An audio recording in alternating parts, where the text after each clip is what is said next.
It's time for AggroChat, the official podcast of the Tales of the Aggronaut blog and stalwart gaming community, where we talk about stuff and things, and the stuff about the things, and sometimes gaming.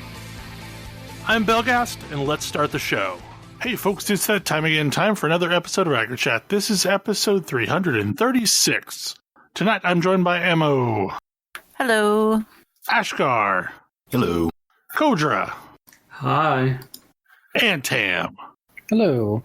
So, we're down a few people, but there's a story that almost happened before the podcast, and I am now curious about it. We've been playing an excessive amount of Valheim, still, and Tam took on the fourth world boss. Tell me a story, Tam. Well, so I've been, working on bosses, working my way through parts of the world. I was like, all right, I kind of want to see where this goes, because I've had the Motor or the Dragons thing on my map for quite some time. So I was like, all right, what is it going to take to go check this out? And so that became an extended several hours long thing, because in order to summon this dragon, you need, mild spoilers, 3 dragon eggs. 3 dragon eggs is not trivial, because each one of those weighs 200. Your base weight is 300. Your base carry weight is 300, and can't be teleported. So I've been carting eggs up the side of a mountain. Mountains are, by the way, incredibly dangerous, for several hours. And various things have occurred. I ran out of food. Except for raw meat, but I didn't have anything to cook it with. And when I went out to get wood to make a cook fire, a pack of wolves came and blocked off my exit, just hung around my portal as my food ran out. So I couldn't actually get out. And side note, in this game, food is real important. I have 25 health without food. I have almost 300 health with food. Yeah. It was not good. It was I'm going to die. Because wolves individually can tear me apart if I'm not careful. And if I don't have food, they're definitely going to tear me apart. So not great. Less than optimal, you might say. So that became my so my solution to this was let me solve this problem by making I've got all of this raw meat. I'm just going to tame this wolf.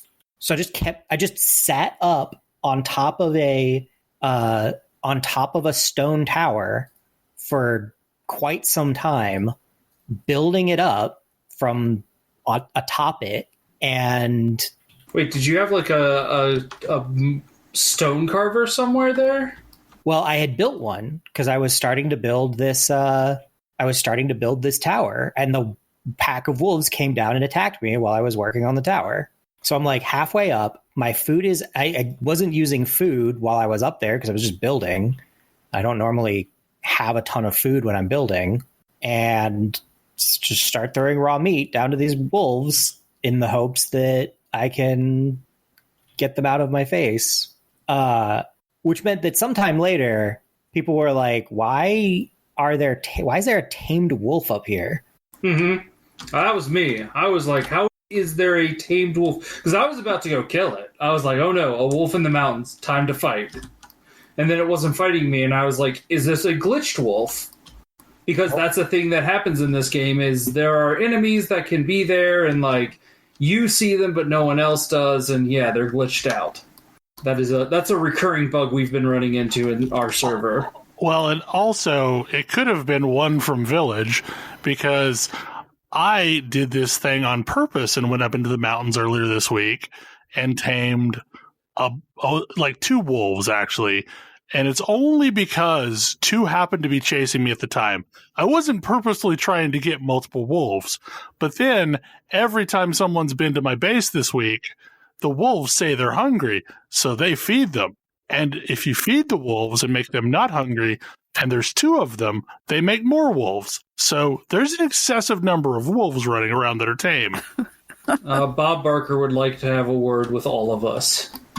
But yeah, so there's a tamed wolf. I almost kill it on my way into the fight, hours later. And then I'm like, wait, why is there a tamed wolf? And I don't know, somebody was like, oh, somebody brought it here. And I was like, how do you bring a wolf that distance? And Tam was like, no, I tamed it out here. I was like, oh, okay. How did that happen? Yeah. I've been carting dragon eggs halfway across the map. There's no good way to transport them. So one at a time, or did you have 3 dragon eggs in the cart? Oh, I didn't bring a cart. I'm not bringing a cart up into the mountain. Oh, okay. I should say this was a thing that I discovered this week, is that cart and boat physics both respond to how much weight you have in them. So you can like load them up to bear and then find yourself incapable of moving them. It's quite funny. Anyways, this incidentally is why I am currently trying to quarry as much stone as I can so that I can build a stone path up to my base for me to bring carts on. But anyways, continue your story. Well, and so spend all this time doing this. Finally get everything in place. I'm like, you know what? Let's do this. Start this fight, and over the course of this fight probably goes on for 20 or 30 minutes, as we're because it's just me at first, and then Kodra and another friend of ours pop in and are fighting it as well, and it's not a fast process by any stretch of the imagination. I came in, I think, at like the last 13 to 15%. Yeah. And so we got to like, I've been slowly working away at this thing, and eventually it's just, all right, we're being pushed back to this tower because I found one of the ruined towers out in the world, and I spent quite a while restoring it. And this dragon completely trashed it. Just absolutely destroyed it. Like most of the time NPCs don't like break your stuff. This was straight up just busted.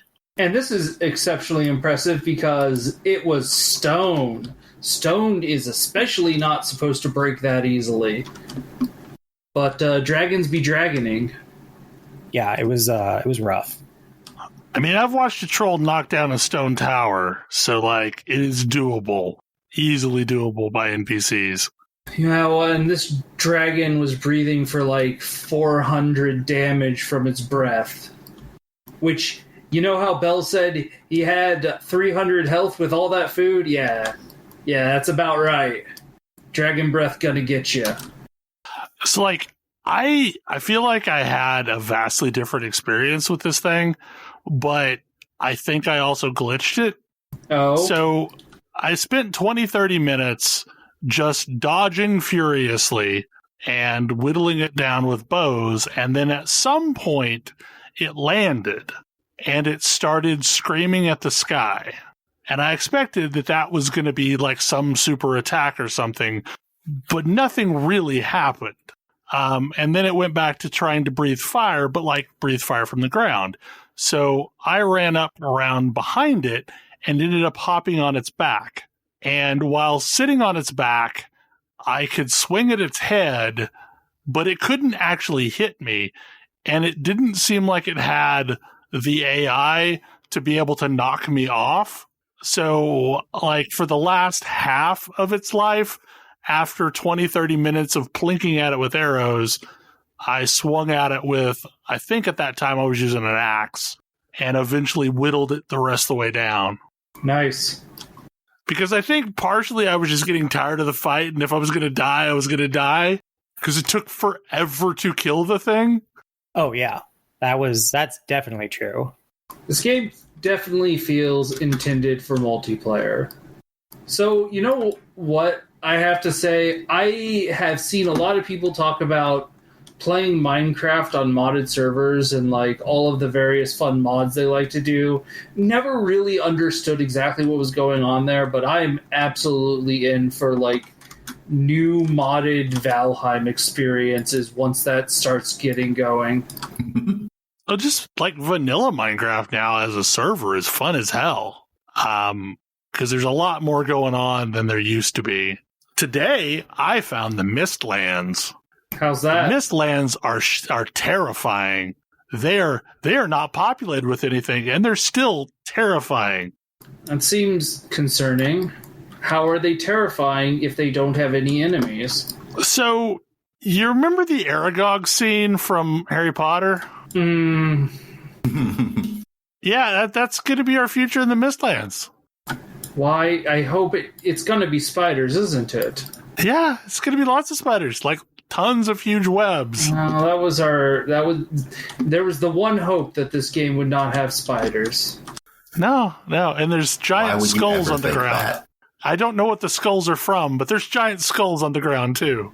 I will say that I have not yet encountered spiders, so that was why I was hopeful. Spiders are definitely in Norse myth. Giant ones.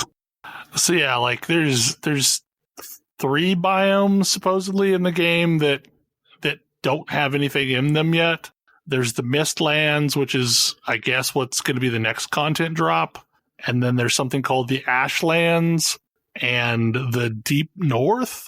And like, I think you have to literally go to the top of the map or the bottom of the map to actually see either of those. But I don't think there's anything in them. It's going to be interesting to see this game shape up. Like, it's real cogent for what's here. And the building system is great. Takes ridiculous amounts of resources. I have been strip mining a solo world. Like, I literally created a game called Farmtopia, and that's all I do is I farm resources from it and drag them back into the server. What resources are you seeing getting depleted that you think is a concern? Because the world feels... I hate cart travel, Kodra. I hate trekking materials around. Oh. You don't have to do that. This is interesting. I feel like this is like the game is carting materials around. The game for me is exploring and finding stuff and killing lots and lots of things. Like, I have several skills maxed out at 100. I have killed that many things. I think my highest skill is 30 because I die a lot carting stuff around. Yeah. So I don't know if this is a feature or a bug, but you can teleport material back and forth between worlds all day long. It definitely sounds like a bug in my opinion, because so much of this game is about answering very simple questions, like how do I cart around 300 pound? Like, how do I cart around? What was it? We had 18 stacks of, we had 14 stacks of iron. No, less than that. It might have been 9 stacks of iron, and it was like, how do we cart around? What would that be? A full ton, 2,400 pounds of iron. Like, that's an interesting question in this game. Like, that's an interesting adventure, is how do I get thing from point A to point B? Yeah, like my habit has been go find resources while adventuring, teleport over to the other world, pool said resources, park myself at a crafting machine, bring back in resources, making me ridiculously overburdened, but load them straight into the machine. Which admittedly is why I have maxed out on gear and such as well. Because it allows me just to go acquire the items and then craft them up without the journey aspect. But like talking to Tam, the journey aspect is the part that he enjoys. So yeah, I mean that's the part I enjoy too. I think, like I don't think I would still be in this game if I was I would be as invested in this game if I was able to just zip around. Whereas for me, like, I keep building outposts in the middle of nowhere. I have built a lot of buildings. Well, but like some buildings that you'll never see. But that's the thing is like why for me it's like building outposts in the middle of nowhere is because I want to have a place where I store stuff while I figure out how I'm going to get it from point A to point B. Yeah, for me, building is its own reward. Is it still possible for you to be a dwarf and build underground? No, sadly. I wish I could. Like, I would absolutely have, like, a dwarven warren if I could. But, like, this game's mining system is fairly primitive when it comes to actually digging anything other than exploratory holes for ore. Because, like, in Minecraft, the majority of my bases tend to be underground. I've seen some pretty impressive built underground, like... I've seen some pretty impressive underground structures. Yeah, you have to tunnel it first and then build over top of it. Yeah. And mining in this game or pickaxing is a little it's imprecise. Yes. So I did learn a trick, and this more or less seems to be correct. What I heard is when you are mining and when you are leveling ground, it is trying to make things match whatever your feet are currently standing on. So, like, when I tried to level areas, I kind of ran around, like, leveling, thinking eventually it would all smooth out. And that is apparently exactly the wrong way to do that. You apparently correctly stand in one spot and then spin in a circle until you can no longer level anything else, and then you move, and that every place in that circle should be the same height. And then at the edge of the circle, you do that again until eventually you've leveled enough ground to do whatever you want. The same is apparently true with mining. However, you have to be kind of mining straight ahead, and if you are angled up or angled down, it's going to throw it off. So my second base involved me digging a lot of rock out. And I tried this, and it more or less worked, but it was painful. It was very painful. And I've been slowly digging a moat. Not moat, but like an inlet. And it is also very imprecise. I kind of don't like that this game has skill degeneration on death. Death sucks enough in this game. It doesn't need to be an XP loss. Also, like, it does encourage you to be a whole lot more, like, passive and safe in this game, which makes it tough to play with friends who are further ahead than you. Well, and I've effectively paused my progression because I am afraid that I am what has made this world difficult at times, because I'm pretty sure the appearance of skeletons in the night coincides with when I finally beat the third boss. And I have heard if I beat the fifth boss, goblins will now become a standard spawn. And I do not want to do that to people. Goblins are exceptionally painful. Goblins are pretty awful. But, like, imagining goblins spawning around our first starting area and people that don't have a chance to play very often now getting besieged by goblins, that seems like just a miserable time for all to be had. Yeah, I wish there was a way to, like, cordon off areas as lobby zones. Like, build your own MMO place for the server tech. Because, yeah, that is a problem. And I thought if I beat things in my own single-player world, it wouldn't matter. But when I took down the third boss of the single-player world, that's when I started to notice skeletons spawning at night in the server. I don't think it's character. I don't think those things are related. Like, I've spent a bunch of time looking at what do people know about how does the game functionality work. And there's, like, from what I understand, there's world state, Well, does the world state get worse as time progresses? Because time progresses a lot more in this game than in other servers. Like, we're almost a year in. It changes based on... it progresses based on mob kills on the server. Well, and I guess technically you can encounter skeletons in the dark forest, but like for me, I tend to associate them with swamps because they're real prevalent in swamps. I associate them with dark forests because that's where you get burial grounds. I associate Draugr with the swamp, as well as every meadow that also has a plains and a swamps attached to it. I've encountered a lot of meadow Draugr villages. That's terrifying. Yep, that's a thing. It'll be like a really huge built-up, abandoned set of buildings, and every single one of them will have Draugrs inside of it. Yeah, we went on a boat venture and found a bunch of those, and it was pretty rough. Well, and what's terrifying about it is like once you've aggroed one of them, the doors start opening and more start spilling out of the homes. So like it's a zombie invasion. Well, more it's the human invasion because they live there. But they're usually great. Like if you're crazy enough to try to take one back, like reclaim one and build it up, it's usually it's a ready-made town. Yeah, it's a ready-made town, and they usually have stuff that's hard or impossible to get elsewhere. Like something that I saw at one point was they had that's the word I'm looking for. Farms. They had like raspberry farms, and you cannot plant raspberries, which is real sad. Yep.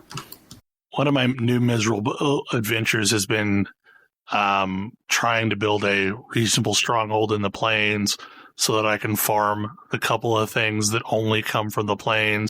You can technically grow them there at will, but like if you try and plant that anywhere but the plains biome, it will die and tell you it can only grow on the plains.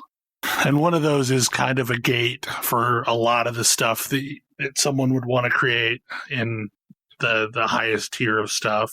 Anyway, we're still playing Valheim, and it's still good. And I'm going on way more ocean adventures than I did. Ocean adventures are great. Ocean adventures?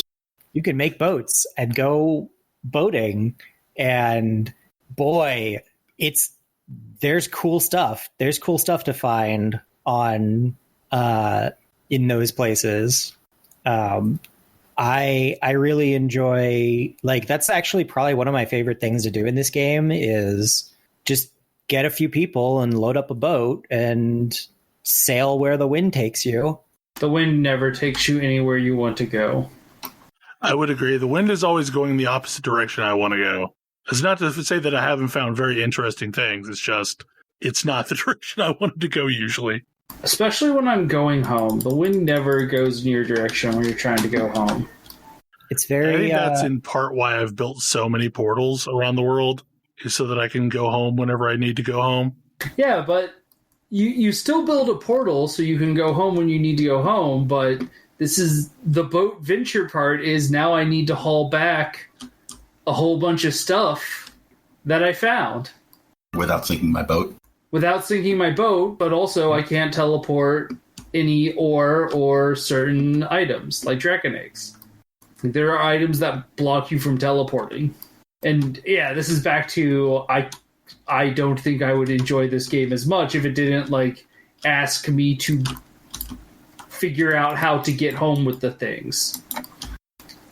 I gotta go there and back again. But and I mean that's definitely a lot of the appeal for me is like, I found some really cool stuff. How much of it can I get back? Like it's partly that there's a push your luck element to it, but also partly like, what tools do I have? You know, do I have friends helping me out? I also feel like this game has such interesting frictions to it. Because it does have a lot of friction, but like, this is a game that I feel like I never got to play EverQuest, but this game is letting me do interesting corpse runs. Yeah, I mean, I think that the classic EverQuest thing is like corpse runs are terrible. They're not fun. We should never do them. They're not good. But like, it creates an interesting problem to solve. The world feels dangerous and impactful. I like it. Yeah, it does an incredibly good job of making it feel like when I accomplish something in the world, it mattered. This feels like what they were thinking they were going to be doing with EQ2. Only I can't imagine trying to make something like that a massive multiplayer game. They tried. Landmark existed. Landmark didn't have combat at launch. But I loved Landmark. God, I miss it. There's also kind of what I would describe as exactly enough interesting realism. Like, for example, I'm building a little base inside it's really a terrible idea. It's an incredibly dangerous location that I'm building this base in. And I need it to be warm. So I'm going to build a hearth. But the hearth puts off smoke, and so I need to figure out a chimney, and I'm building like crazy stuff around this chimney to make sure that the smoke funnels out through the chimney. Because if it doesn't, it'll have the same problem I had when we originally built the inn, which is, whoops, everyone's going to die because they're all going to suffocate in here. This carbon monoxide poisoning is a thing. Yeah, it's not great. You don't want to get carbon monoxide poisoned, turns out. But like, if you figure out a fireplace and like chimney solution, which isn't terribly difficult, you've got a perfectly reasonable building.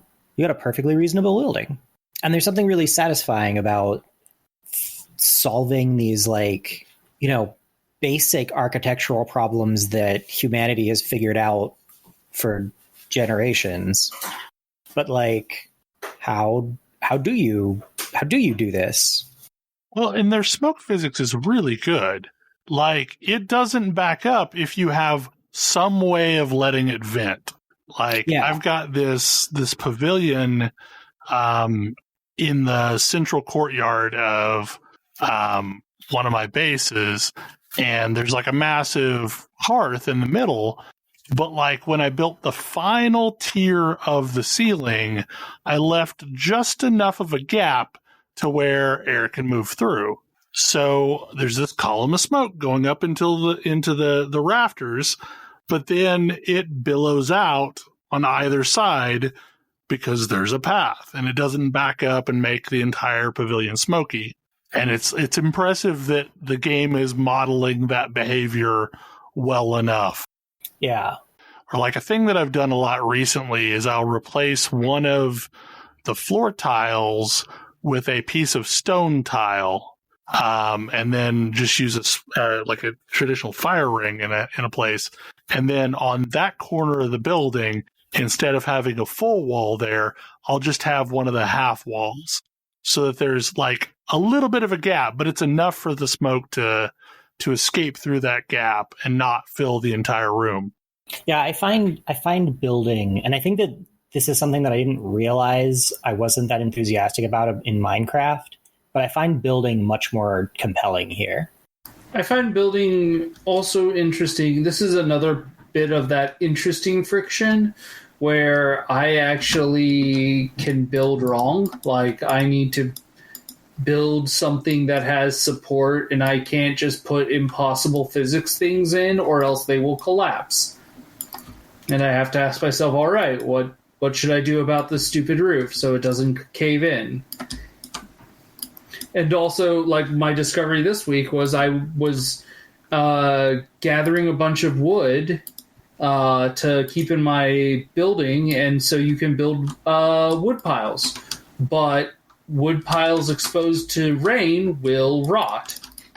So I had to build a woodshed. Yeah. And it's not like this is an onerous or painful thing. it's just like, oh, this is another thing I've got to think about. There's a lot of things I need to think about while I'm playing this game. I want different themes on this. I hope this becomes something that people take and steal and do a lot of different thoughts on. I mean, this is kind of a thing that already exists. Like, Ark exists, Rust exists. Yeah. Both of those are well, but the difference being, like, the game that everybody talks about is the horrible PvP hellscape, but, like, custom servers have existed for those as well. Like, sure. if you want to make a PvE only server, that's a thing that has been available for a while. And they've got a similar evolution of what you can do, and similar frictions as well. So, like, this is like, there's a bunch of games that function in this way. Yeah, but I feel like the fact that marketing is definitely a thing, and all of those games are positioned as hardcore, devastating PvP. Ark, I feel less so, like, at least enough that I've been curious about it. Yeah. Whereas I've never been curious about Rust. Right. That's fair. And like, but I love the PvE, but actually difficult. I mean, and not really, like, I don't know, difficult really feels like it's overselling it, because it's not like, oh, this is hard. It's just like involving. It's engaging. It's just, this is an engaging world. It isn't, I mean, it isn't World of Warcraft, go out, murder whatever you see, don't ever really think about it, go wherever you want to, don't really ever think about it. Like, I prepare to go places, and that actually feels good. It's interesting. In this game, I am always excited to see other players, and I am rarely excited to see enemies. Like, enemies feel like an obstacle. Yeah. Like, frequently what's interesting about this game is when I encounter an enemy, my thought is, oh man, I'm going to have to stop digging in the dirt and go fight these guys.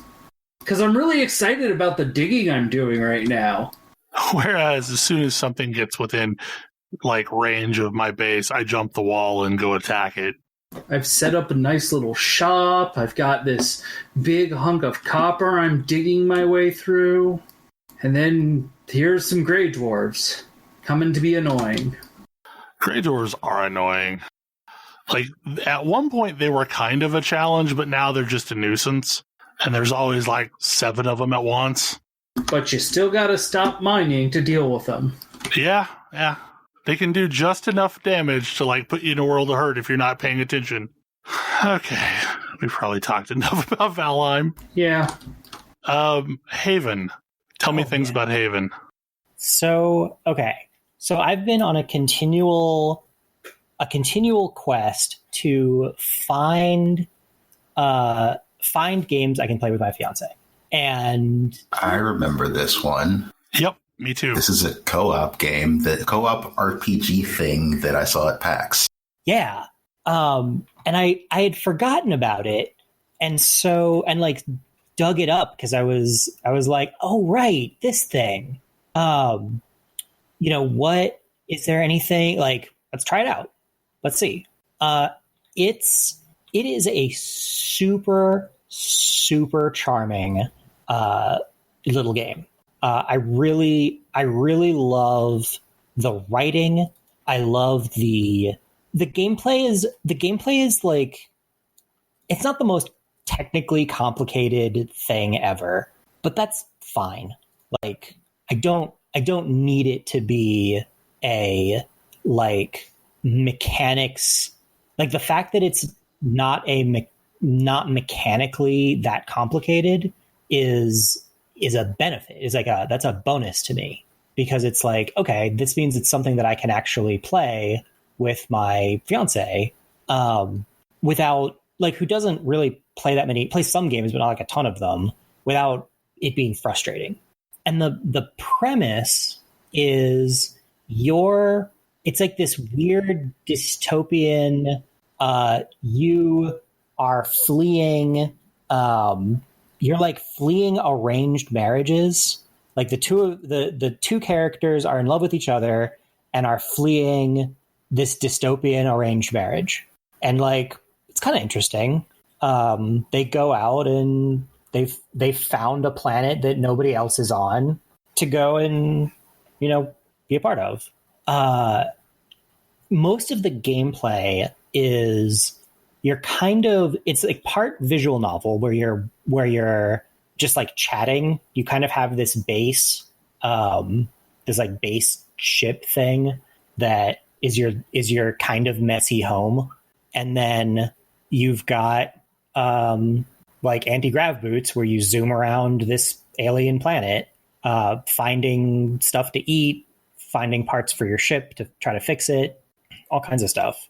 And I don't know, the thing that really sells me on it, that I just adore, is the writing.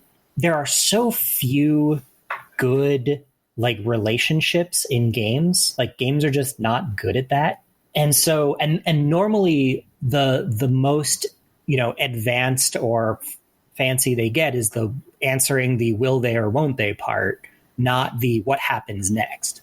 And so it's really neat seeing a story that really is about like, no, they know each other. This is an established relationship with its ups and downs, but it's an established relationship. These are people who know each other and know what they're doing and, are having their own good time.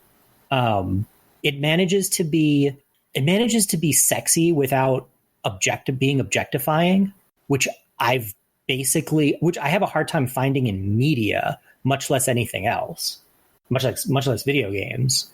And like, it accomplishes it by making it really believably, just like really believable people. It's like they don't agree all the time. They're kind of silly occasionally. They're kind of like, they're giant dorks occasionally. Like it's just super charming. Like the dialogue is great. They're a lot of fun to. It's a lot of fun to like just listen to them go back and forth, and it feels very genuine. That sounds like a rad game. It's super compelling, and I'm getting to the point where I'm like, I'm really curious where this story goes. Now, is, like you said, RPG, like JRPG, like, what are we dealing with there? It's like, so it's sort of JRPG style. It's like ATB, but I don't hate it. Okay. You zoom around the overworld on your jet boots. If you run into an enemy, or if an enemy catches up with you, you'll go into a fight. You'll like zoom into a fight scene. And the fight scenes are this combination, like you've got a couple of different attacks, a defensive move, and a pacify, which is like a finisher.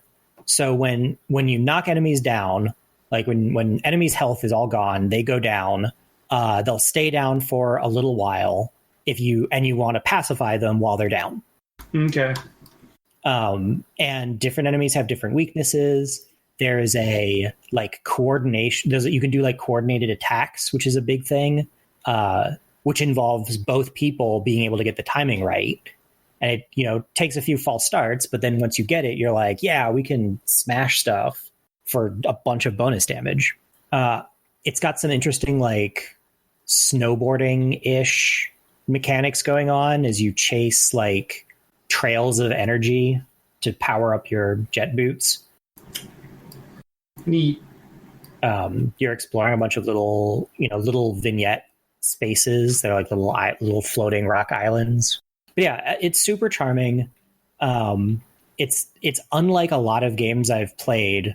The writing is just fantastic. Like the writing is by far the best part. And I just find myself interested in like what's going to happen with these two. What happens next in the story, and it's something that I can play. Like if you need to pull control because like some piece is difficult or whatever, you can do it. It's not hard.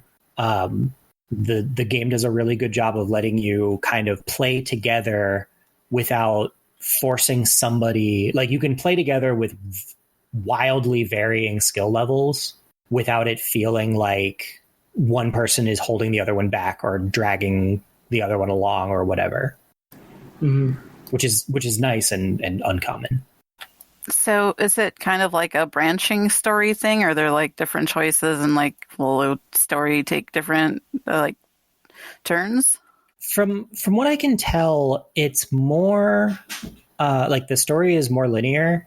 You can encounter different events at different times, but you're very frequently presented with pick a dialogue option, and the dialogue option will take you in some direction or another. Okay. And they're mostly super charming.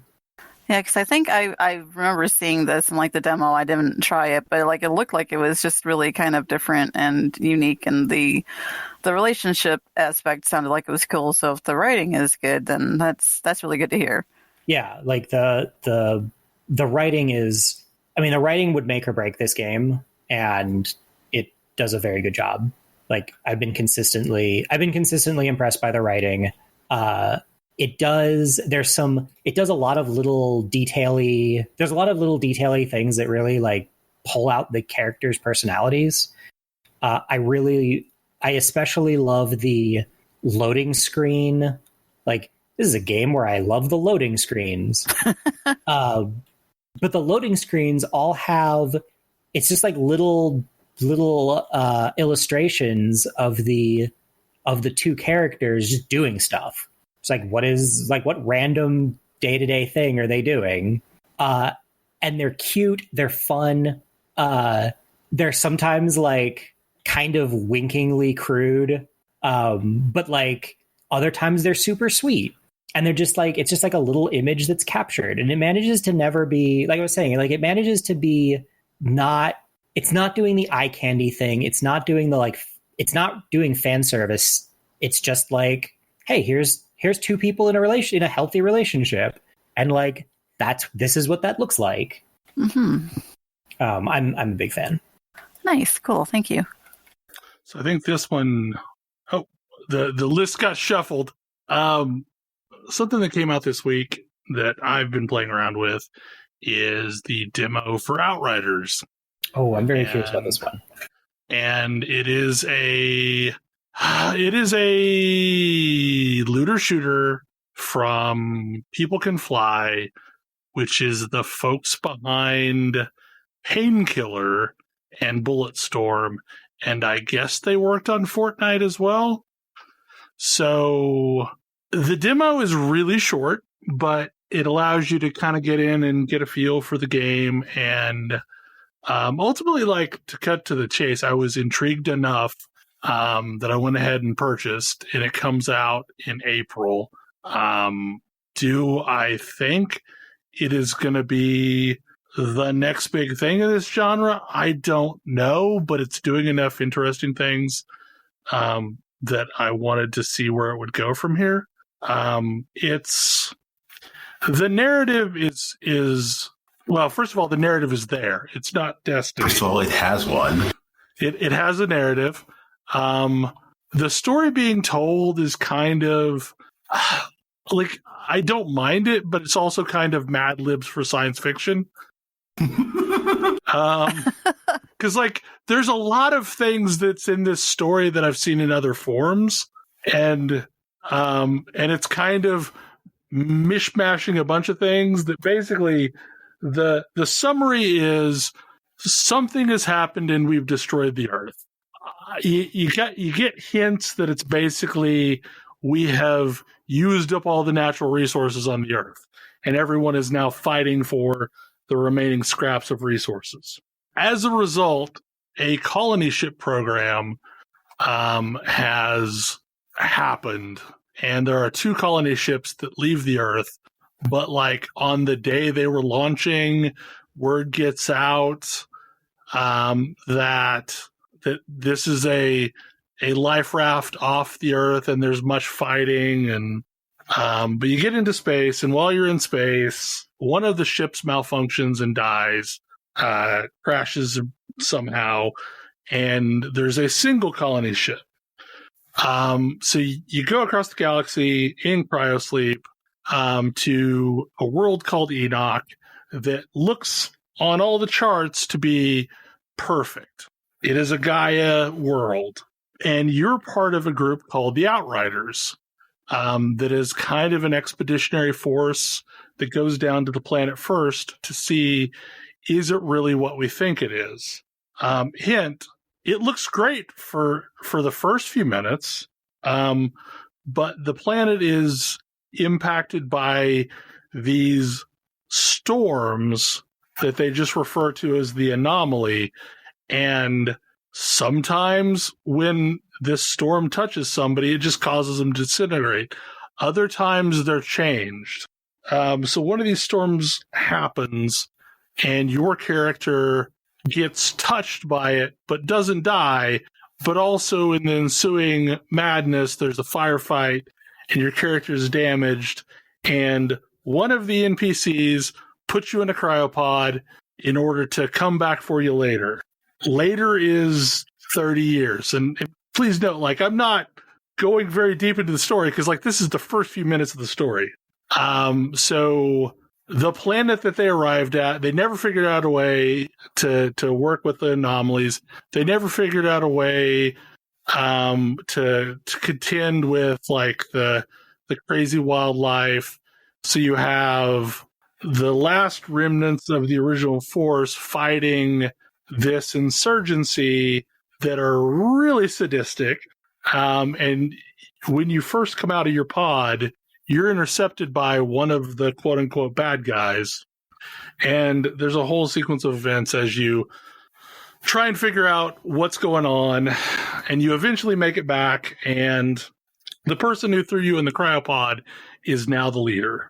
And you're what they call an altered. You have special powers. And altereds are not good people in this world, because if you give somebody the powers of a god in a world that has limited resources, they're going to, at least in theory, abuse those powers and act like a god. So it's an interesting setting, but like, with that summary, do you understand at least what I mean? It's kind of like sci-fi Mad Libs, because there's a lot of pieces of that story that I've seen elsewhere. Yeah. To say that the start is also Lancer's background. Yeah. So, but the combat is really interesting. The first thing about it, like, I called this Gears of Destiny at first, because you run into these maps where everything has, like, half-height walls. So immediately you think, oh, well, this is going to be a cover shooter. That's kind of the wrong impression to take away from it, because while, yes, you can duck behind cover, and there are times when it is warranted, the way that the classes are designed, it really, like, it feels better if you're more aggressive. So there's 4 classes. There's Technomancer, which is kind of a ranged class and also has like the ability to drop down turrets. There's Pyromancer, which is a medium range class, and it's all about spreading debuffs. And I'll get into that in a second. There's Devastator, which is the tank, and it is all about being up close and personal.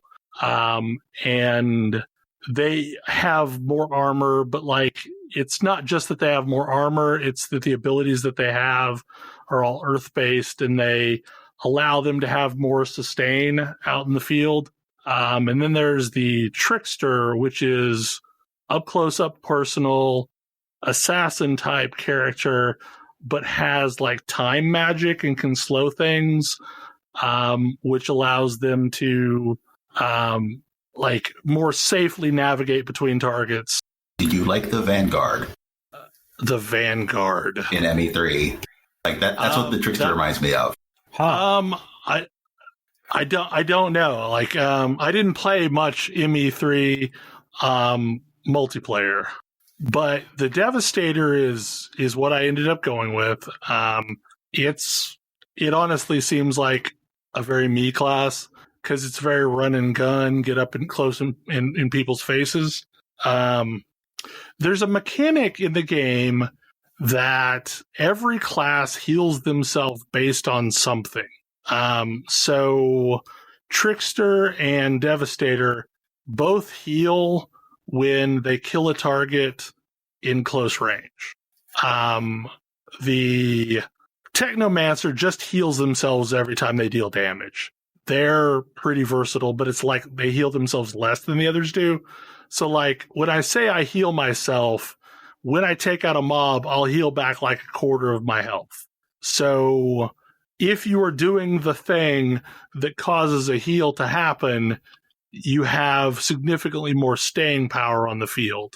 The Pyromancer, their healing is based on spreading a debuff. So every time they kill anything that had the debuff on it, they get like a significant heal. And they also have like a point blank life drain ability. The other big thing that I noticed is like every class has 3 paths, and each path kind of tweaks the way that they interact. So like every class has one of the paths that's going to make them more tanky. One of the paths usually is more group supporty, and then one of the paths is more solo DPS-y. You get like class abilities, and you can have 3 active at any given time, so you kind of mix and match what you have up at any given time. In the demo, you can only earn like the first 3 abilities. So like as Devastator, I had my first ability is I slam the ground and cause like an earthquake, and then like spikes of rock would shoot up underneath the targets in that field. So it was like a forward cone kind of thing. The second attack was that I basically just took 65% less damage for 8 seconds. And then the third one was I would like turn into rock and then slam down on a target location, dealing a bunch of AoE damage.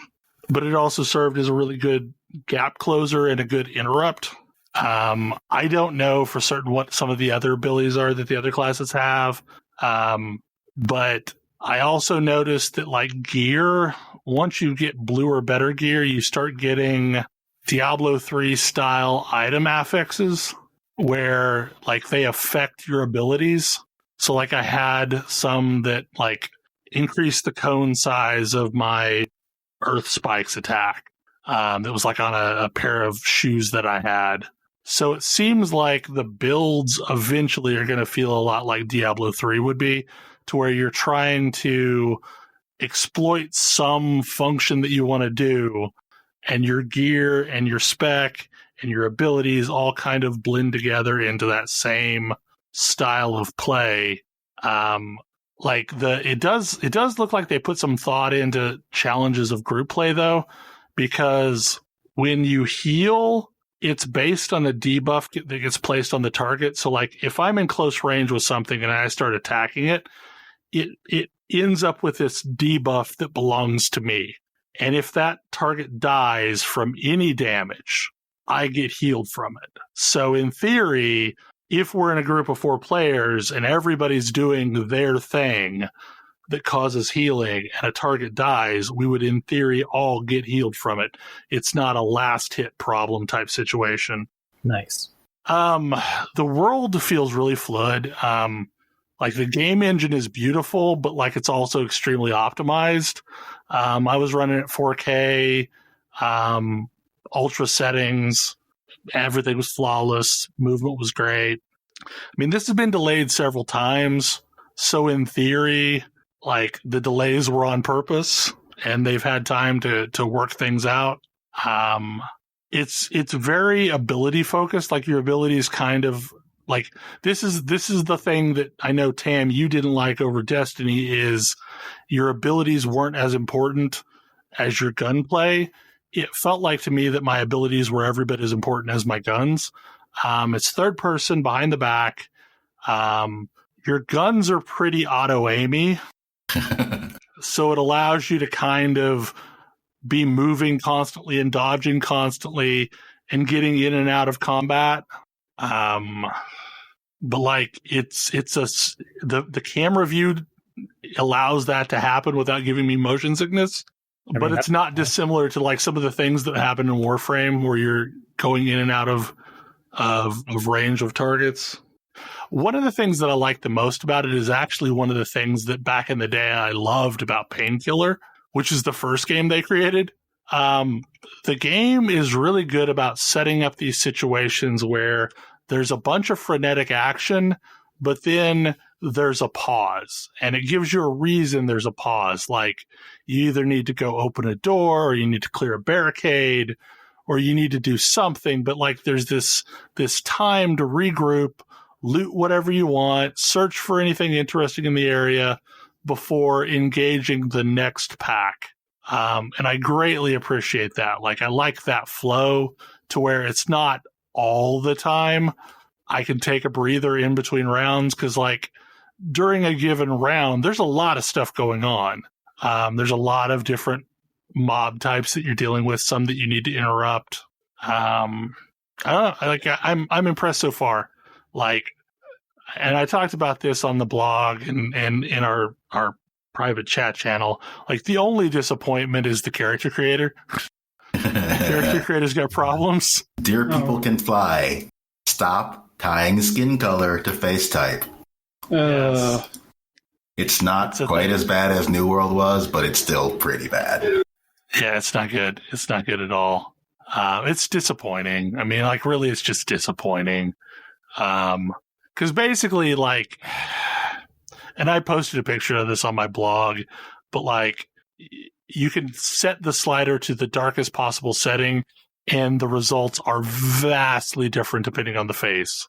Like, wildly different. So, and there is one face out of all of them that can actually be like significantly dark. It's just disappointing. I mean, but the one positive is that this is something they could fix over time. And character customization appears to be free. There's just like a kiosk in the staging area where you can go over there and change your face, change your appearance, anything. I mean, so in theory, like if something were to change, that would be customizable. It'll be interesting to see like some of the things that weren't in the demo. So pretty much this was like you could co-op your way through the entire game, but most of the encounters were really like single player story missions that were available. So I'm curious to see what their group play looks like. I'm curious to see what their equivalent to a strike is. I'm curious to see what the crafting system is like, because I could gather resources, but none of the crafting was available. The demo itself is really short, and in theory, everything you earn in the demo persists into the final game, which is causing some problems, or will potentially cause some problems, because there's a loot cave already. Sigh. And people are using this to farm legendaries, but the problem is they'd be like level 5 level or 6. 3 legendaries. Yeah. So like I don't get the point, but based on what I've been able to tell, like legendaries have static items on them. So it's kind of like a Diablo legendary, to where like if you pick up this item, it's always going to have this one perk on it, but it might have like a random perk on it as well. So builds in theory will be similar to that, to where you're like trying to get a specific item for a build to work. I mean, I'm impressed. Or I'm impressed-ish. Like I'm holding reservation because like I don't know how many of these I've played at this point. Like a lot, and Anthem was eventually put out to pasture this week. So like that is a tale to keep in your mind. The movement in the battlefield feels really good. I was afraid it was going to be another division. I was afraid it was going to be another division, to where if you're not in cover, you're doing it wrong. And that is not the case. In fact, I think cover is a trap, because like I think the cover is there for the enemies and not for you.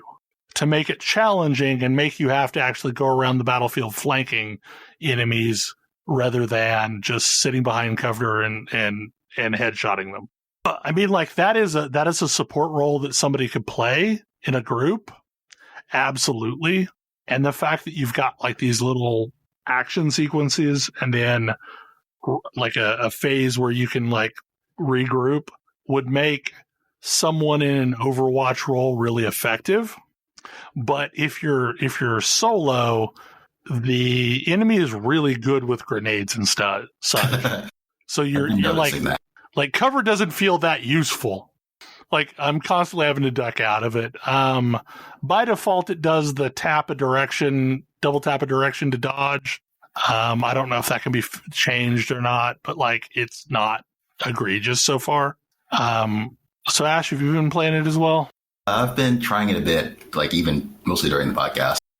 Okay. What are your thoughts? It plays a lot like Mass Effect 3. Ooh. Whoa, okay. Okay, yeah. All right. I mean, your abilities are not dissimilar from Biotics. So Mass Effect 3 is a really fun multiplayer experience. And I know Ash and Tam and I played a lot of that, and yeah. All right. Yeah, That's the type of statement that gets me to pay attention.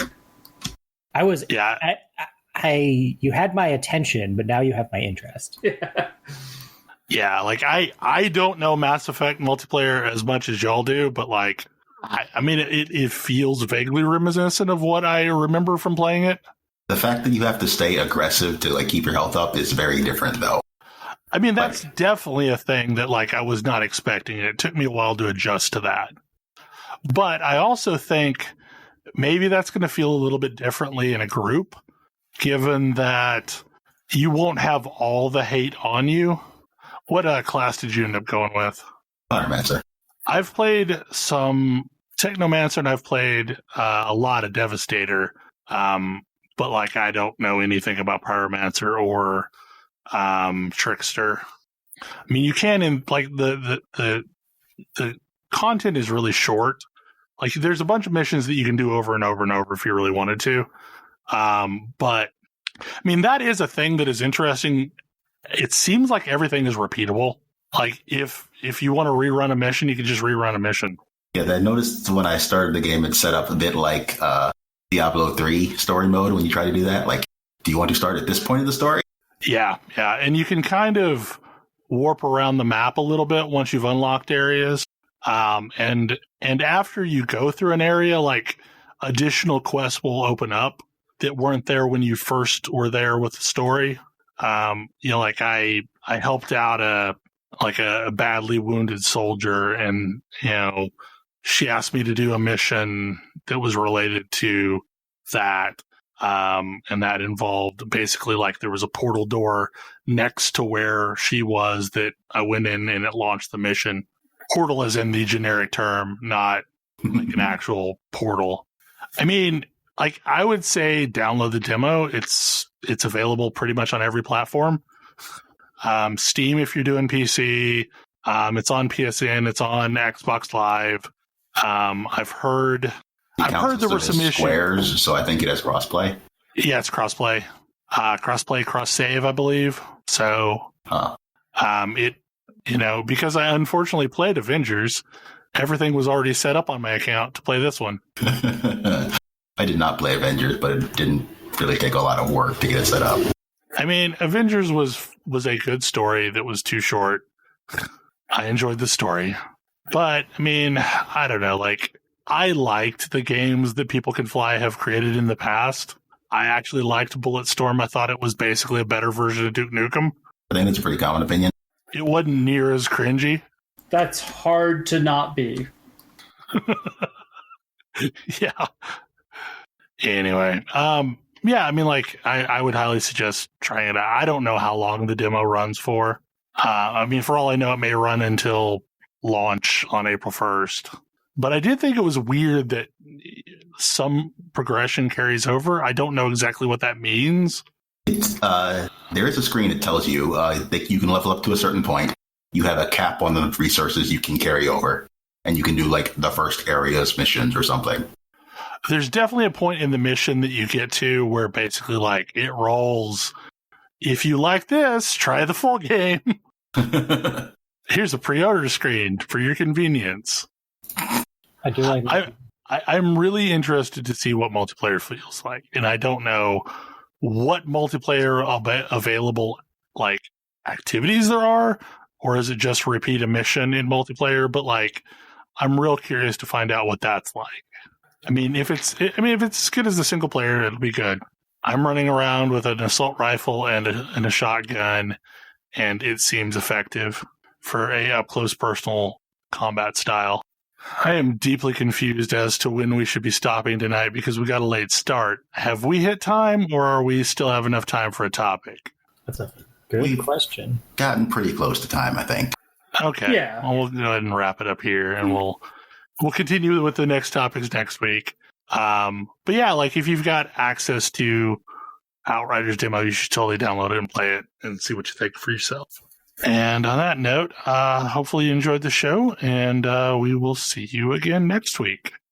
Goodbye. Good night. Good night. See you.